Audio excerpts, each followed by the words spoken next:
Bardzo się cieszę, że firma SEE dołączyła do naszego projektu Girls Go Technology. Jest to projekt Mercedesa w regionie Jawora, który prowadzimy od 6 lat. Jego głównym celem jest zachęcenie dziewczyn, młodych kobiet, uczennic szkół średnich do podjęcia pracy, ewentualnie studiów w zawodach technicznych, w tym tak zwanym sektorze STEM, czyli Science, Technology, Engineering, Mathematics.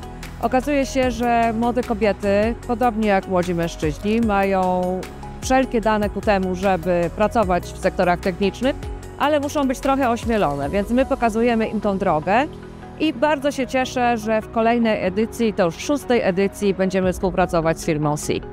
SEE Polska została zaproszona w tym roku po raz pierwszy do uczestnictwa w programie Girls Go Technology. Jesteśmy partnerem technologicznym, który będzie odpowiedzialny za realizację i przeprowadzenie warsztatów specjalistycznych dla uczestniczek programu.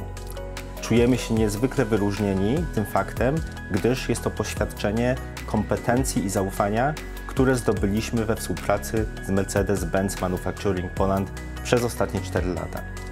Po drugie, wartości takie jak pasja, proaktywność, zaangażowanie, różnorodność i inkluzywność, które są elementem programu Girls Go Technology, również są elementem kultury korporacyjnej, które wyznaje SEE. W tegorocznej edycji bierze udział 40 uczestniczek, które pochodzą z 3 różnych szkół: z Jawora, z Legnicy oraz z Bolkowa. Dziewczyny w ramach projektu mają okazję rozwinąć swoje kompetencje miękkie, jak i twarde. Pierwsze zajęcia, w których brały udział, dotyczyły VR-u. Teraz znajdujemy się w biurze SEE, gdzie dziewczyny wezmą udział w zajęciach z sztucznej inteligencji oraz zarządzania stresem.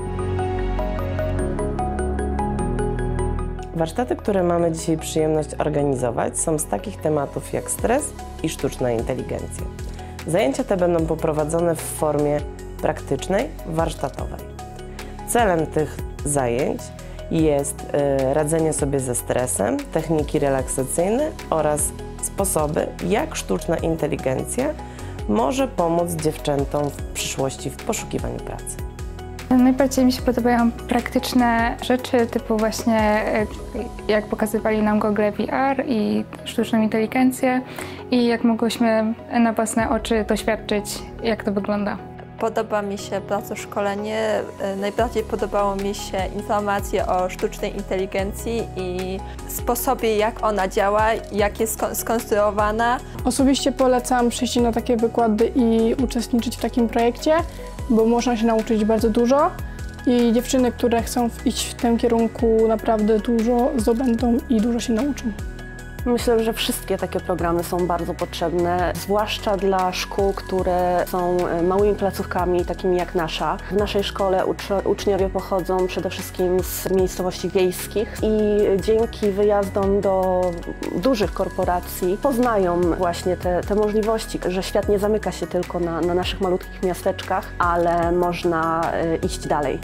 Wydaje mi się, że cały program ma duży wpływ na uczestniczki, ponieważ dziewczyny widzą, że w branży technologicznej jest bardzo dużo kobiet, czego pewnie nie były świadome i prawdopodobnie będą w przyszłości rozważały wybór ścieżki zawodowej pod takim kierunkiem, żeby mieć zawód dobrze płatny.